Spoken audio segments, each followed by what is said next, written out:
औज़ुबिल्लाहि मिनश्शैतानिर्रजीम बिस्मिल्लाहिर्रहमानिर्रहीम। कई दिनों से एक वायरस के बड़े चर्चे हैं, बड़े आप लोग बातें सुन रहे होंगे। बहुत ज़्यादा नहीं, हल्का फुल्का जो है खौफ भी जो है पाया जाता है। नेपा, बाद लोग इसको निपा कह रहे हैं, बाद नेपा कह रहे हैं, बाद नीपा कह रहे हैं। तो इस प्रोनाउंसिएशन इशू नहीं है, इशू वायरस है। तो हम वायरस पे जो है वो जुनैद भाई फोकस करते हैं।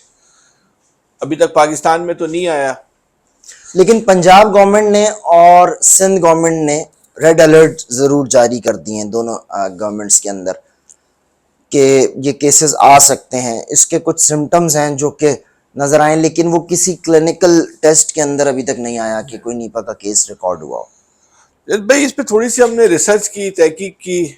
जो वायरस के एक्सपर्ट हैं, वायरोलॉजी एक्सपर्ट जो हैं, उनसे हमारी गुफ्तगू हुई। इस वायरस का हमने थोड़ा सा बैकग्राउंड लिया, इसको चेक करें कि है क्या ये। मैंने पहली दफ़ा लफ्ज़ सुना था, तो वो मैं चाहता हूँ कि आपसे भी शेयर करूँ और आप ये हमारे जो नाज़रीन हैं वो भी सुन सकें कि बड़ा बड़ा दिलचस्प खेल है।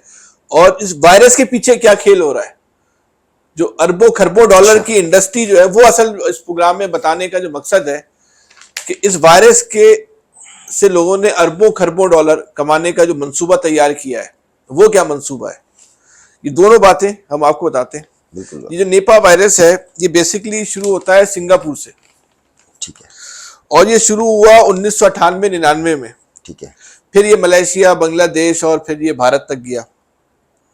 अच्छा, ये इसका मगर दिमाग के अंदर जो है ना, ये वरम आ जाता है इसके अंदर, और ये दिमाग में वरम आता है, उसका बैक्टीरिया उसको इतने अटैक करते हैं, वायरस इतना अटैक करता है, ये वो इसको जो है इसमें बचना जो है ना बहुत अमूमी तौर पे जो है 74% बताया है कि जो बात हो जाती है। डेथ रेट कोविड की निस्बत जो है बहुत ज्यादा खतरनाक है।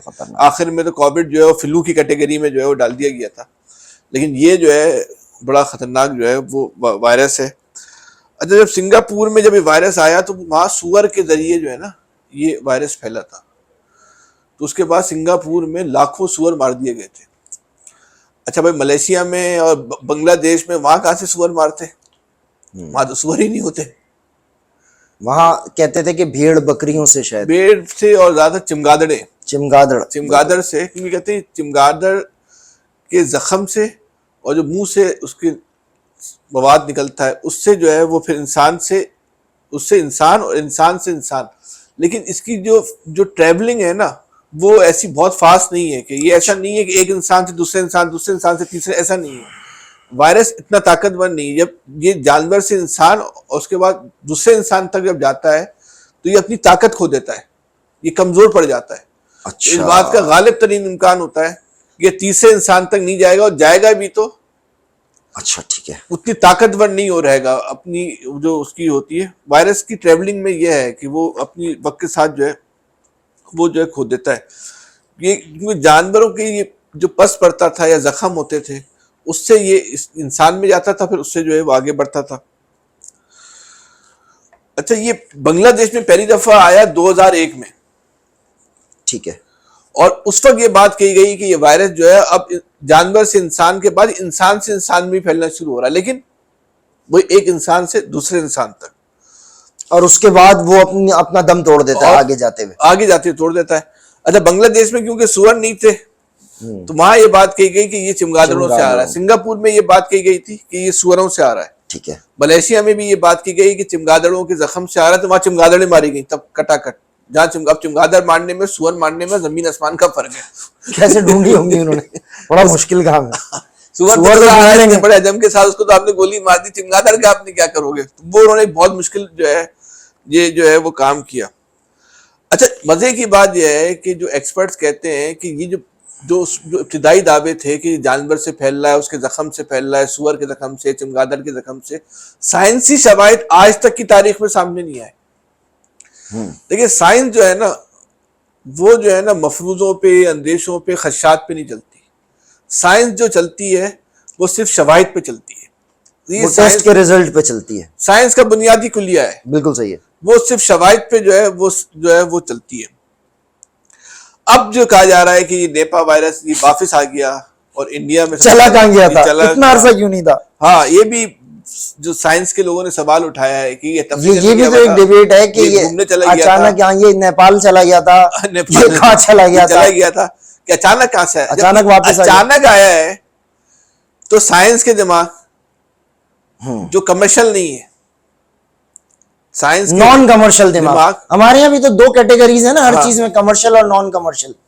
जैसे कि हमारे यहाँ एक अताउर रहमान साहब हैं कि जब वो क्या कहते हैं कोविड आया तो आप कोविड की दवा पे इजाद करते कुछ करते हो, सबसे पहला जो काम किया था उन्होंने अपनी बेटे की कंपनी रजिस्टर्ड करवा ली सैनिटाइजर की जी। कि ये बड़ा अच्छा टाइम है सैनिटाइजर बेचो। ये पाकिस्तान के साइंसदान थे, दुनिया के साइंसदान जो ये तहकीक कर रहे थे कि इसको काबू कैसे पाना है, और पाकिस्तान का सबसे बड़ा जो ब्रांड था साइंस का वो अपनी बेटे की सैनिटाइजर की कंपनी खुलवा के बैठ गया।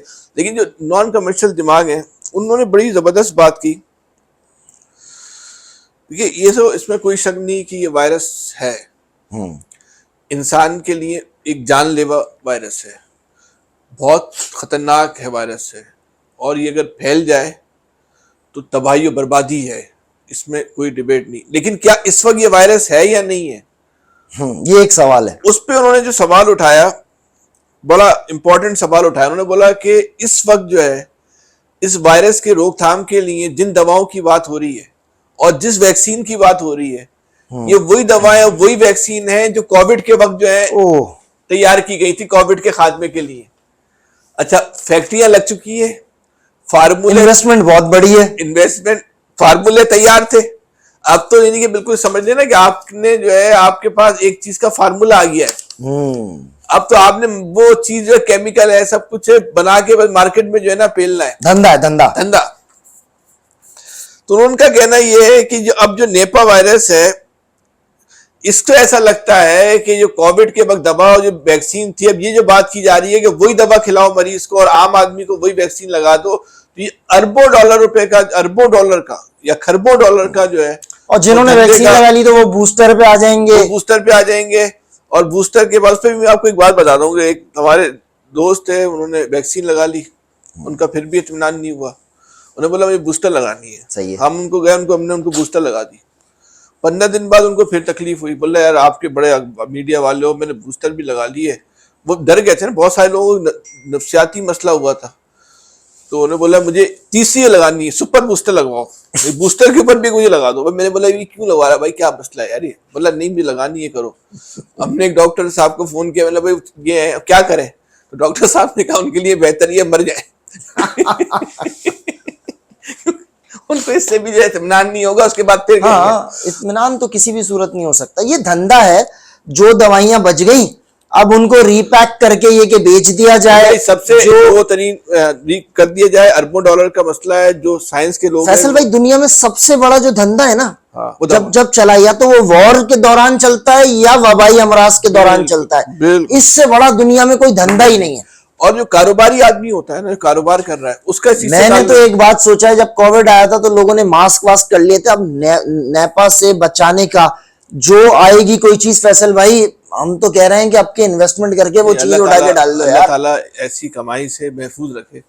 जो धंधा है ये, मजबूरी ये अब कहीं वैक्सीन बनेगी, उसके बाद ये चलेगी, शुरू हो गई है। बड़े तादाद में इसकी मार्केटिंग की जा रही है कि वो वैक्सीन लगाई जाए, और वो दवा जो कोविड के लिए इस्तेमाल हो रही थी, जिससे भी कोविड के पेशेंट मर गए थे तो खा के, वो शायद ना खाते तो बच जाते, उस दवा को जो है इस वायरस के लिए इस्तेमाल की जाए। लेकिन जो साइंसी काम हम तजर्बागार बन जाए, हाँ आम आदमी तजर्बेगार बन जाए। सेक्टर सिंह जो है इस सारे प्रोजेक्ट की जो नहीं की जा रही। और अगर ये वायरस अभी लोग कह रहे हैं अगर ये है भी तो ये अभी लोकलाइज है। इसको इतना जबरदस्ती जो है ना साबित करने की कोशिश ना की जाए कि दुनिया इसकी जद में आ गई है, दुनिया में तबाही बर्बादी मचने वाली है। कोविड के वक्त दुनिया जीरो हो गई, उन कमर्शियल साइंसदानों का आलाकार ना बना जाए। तो आम आदमी से आज के प्रोग्राम का जो बुनियादी मकसद ये था कि आम लोगों को ये शऊर देना कि भाई डरने की कोई जरूरत नहीं है, घबराने की कोई जरूरत नहीं है।